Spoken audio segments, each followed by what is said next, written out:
Okay, so yeah, today's video was all about establishing scenes along with the Tamron 16 to 30 D3. I can't remember. It's the newest one, okay? So the newest Tamron lens, and it's the challenge, and it's gonna be July 23rd. So just got this lens. Essentially, what I'm doing is I'm replacing. I had the Sony G Master 16 to 35. This is the 16 to 30 by Tamron, so it's a little bit less, but I needed essentially to replace that because that lens kept breaking on me. Like the first time it got knocked over. The second time it's been less than a year since I got it fixed, and it's like something got disconnected. Could have been the individuals who fixed the lens's fault, or maybe the lens is known for doing that. It could just be that the individual did not fix it right. Not too happy about that, honestly. But I don't know. There's a lot that could have happened that could have caused that, and so yeah, I was like, okay, well, I'm gonna have to get this fixed again, and I'm not gonna keep it because it's been having so many issues. So yeah, so today I was in Iceland, and part of the challenge I wanted to really try to do establishing shots, and this is the perfect lens for that. And well, I brought this lens out here because it's the only wide lens I own now since the 16-35 is broken. But also, so far I've been pretty impressed with the lens. Essentially, I'm just gonna get straight to the fact. I'm not gonna give you guys the full run on the specs. I just know it's f2.8, so it's very similar to the 16-35 from Sony, but it doesn't go to 35. It only goes to 30. So yeah, so far I've been pretty impressed with the lens. For the most part, it's been, there are things I really like about the lens, and then some things I wish that it was just a little bit better at doing for the most part. So yeah, we're gonna dive in, kind of talk about my experience and what I think of the lens. Okay, so let me talk a little bit about this story kind of before I talk about the rest of the lens. The story part of this video was really kind of focused on setting up a scene, kind of giving the context by establishing shot, right? So establishing shots are important for context to give an immerse the viewer a little bit more into it, and they can kind of feel like they can be part of the story a little bit more. I mean, if you just start with like inside something, people can look confused too. So establishing shots really helps with the confusion, stuff like that. So that's like kind of their importance, you know. There's probably some other things I'm missing. But yeah, for the most part, it's a hard thing to practice because a lot of times you forget about it. Like for example, I'm like, go, go, go, go, go. In the wedding, like for example, like a wedding film, I'm just like shooting it. I'm like, oh shoot, I didn't grab enough establishing shots. I maybe grab one or two. And I'm like, I'll come back, and I'll never come back to it, okay? So it's almost like you want to set those things up first.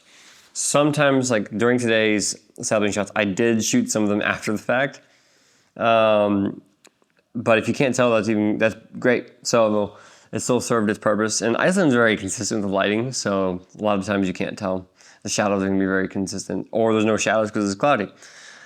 But in Colorado, it would have been a lot harder because the light is so inconsistent, and like storms move in and like out, and like you'll be able to tell. So yeah, that's kind of the goal. And like I used everything for this lens. Even the photos I shot I used this lens. So it gives you a good idea, kind of like how this lens performs. And these photos weren't great, honestly. I didn't take a lot of time. We were moving. Like in Iceland, we're just going, go, go, go. But yeah, so there's a couple things I don't like, a couple things I do like.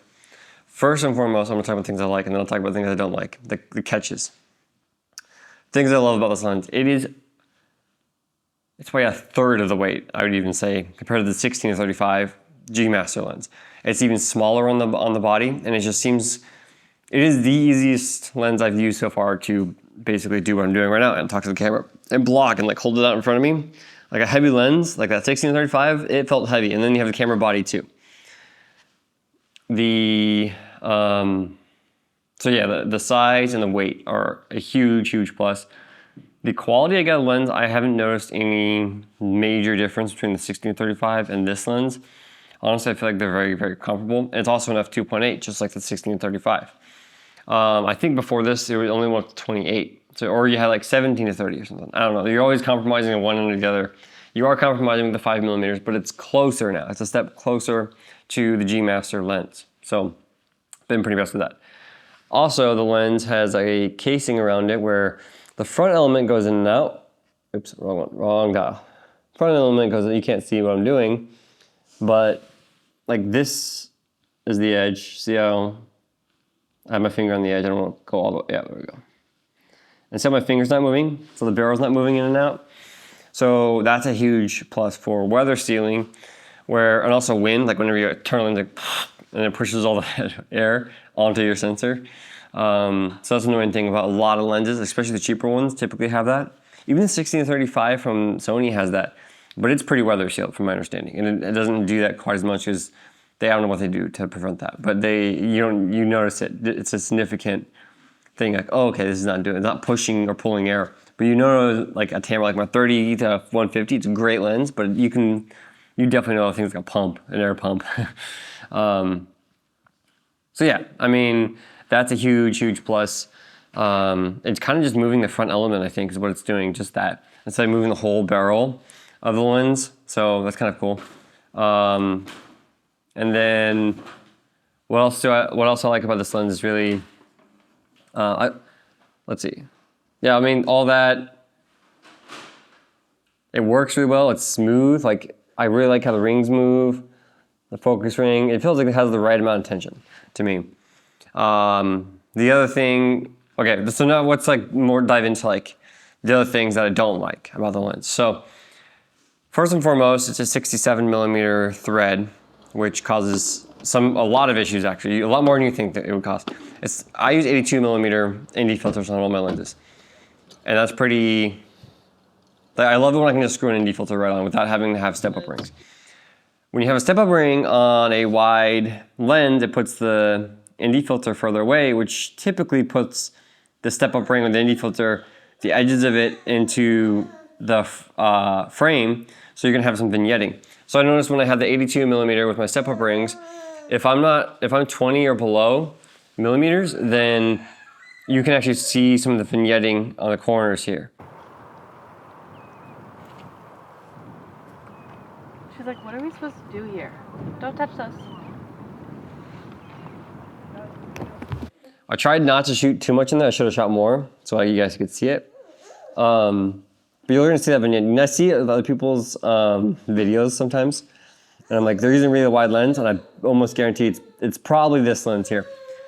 My 16-35 had that problem just a little bit, but not a ton, because there was an 82mm. So like, and it was normally when I put like I stacked Nisi filters together, you would see it start to kind of appear, more of the X pattern, or like I think it's if you just go too wide on an ND and like when you're stacking it with a Nisi, I think just how that setup is, you kind of see that weird vignetting X pattern kind of deal. But I don't see it on any of my other lenses, only the wider ones. But then I wasn't stacking them and I was seeing some vignetting. So that tells me that it's probably too far out. And even with step-up rings, if I got a step-up ring that went straight from 60, I think 62, 67 to 82, that may help, I don't know. I bet you still get some vignetting. So it's almost inevitable unless I just went straight ND filter 62 or 67. I think that, and maybe just one step-up ring might do it. So that's like kind of a trade back. I'm not a huge fan of. Another thing would be the manual. There's no manual focus switch, which I love on lenses. I love to be able to switch it over to manual focus because I like to keep my buttons to do other things. But now I need to probably program a button into my cameras because I'm using this lens quite a bit, that it will essentially switch over to manual focus very quickly. I'm thinking the button right here on the lens though, it has a lens on the button on the lens, so that might be the solution there. I don't know if you can program the button to do that on Sony cameras. I will figure out pretty soon here. But that might be the solution there. So those are the drawbacks, not a whole lot. I mean, just some really annoying things. Like it's like almost a perfect lens for me for my wide vlogging stuff and just establishing shots in general, for like weddings, whatever it may be. Maybe I'm putting this on a crop sensor. So that's another thing too. So full frame, the extra 5mm is not a big deal. Crop sensors, though, that extra 5 millimeters is kind of exponential because you multiply by 1.6 or whatever, right? So the higher the number, the greater that will be. So like 2 times 2 is 4, but then 2 times 4 would be like you're just doubling it 8, but you're doubling 4. That makes sense, right? So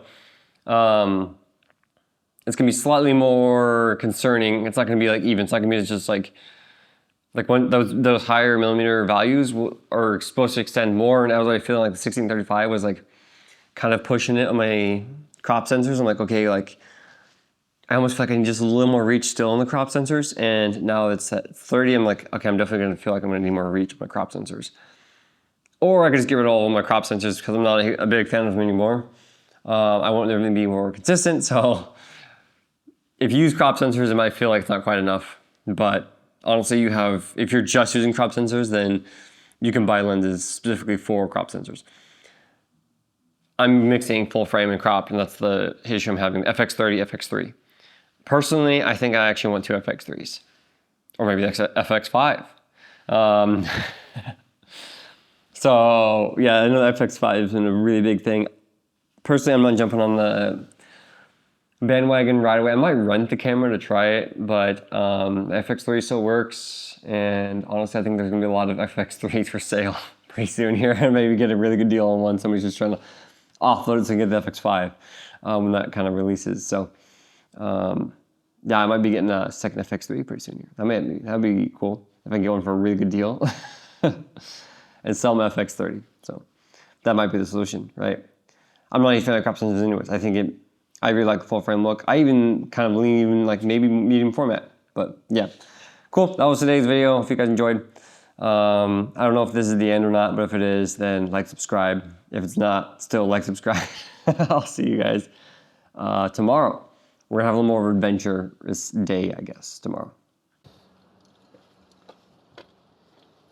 Let's get awkward.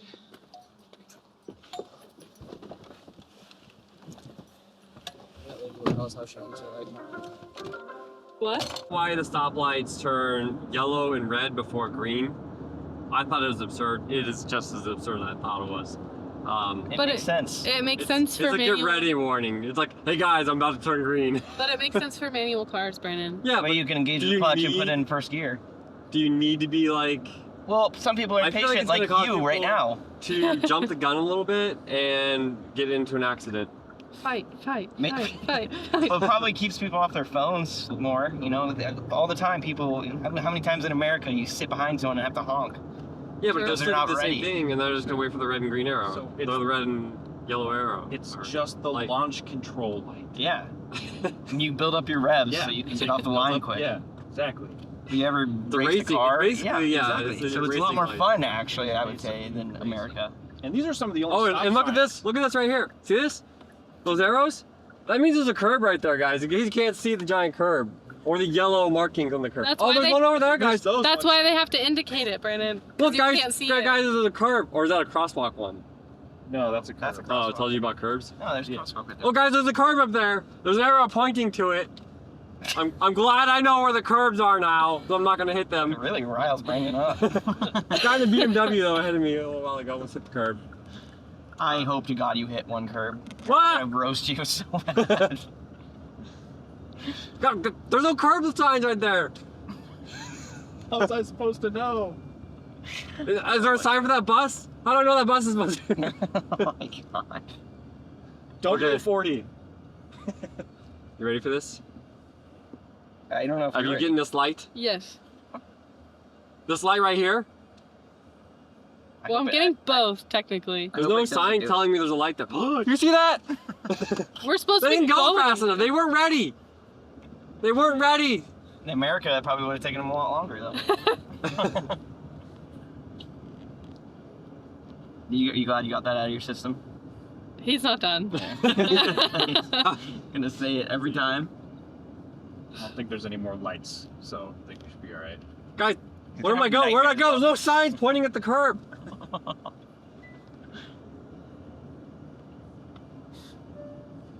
Were we going to the store first? No, we're doing that on our way back. Oh, okay. I'm gonna go to the fishing store though. Before we go.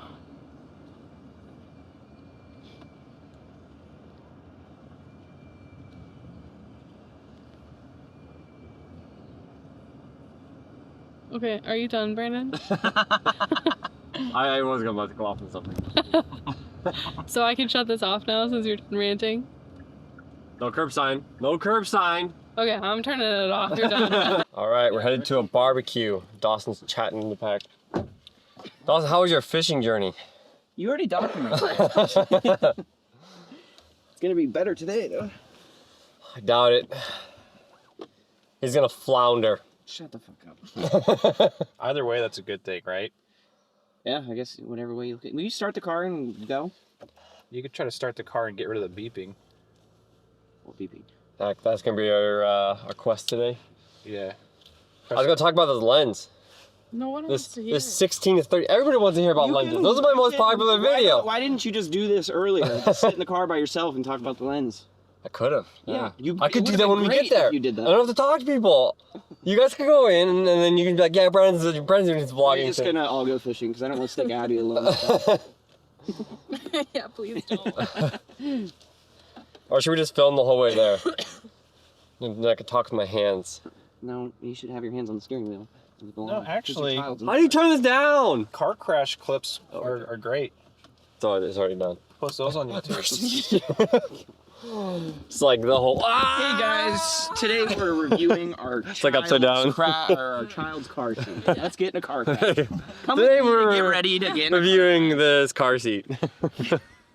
Instead of using something like a watermelon, we're using a real baby.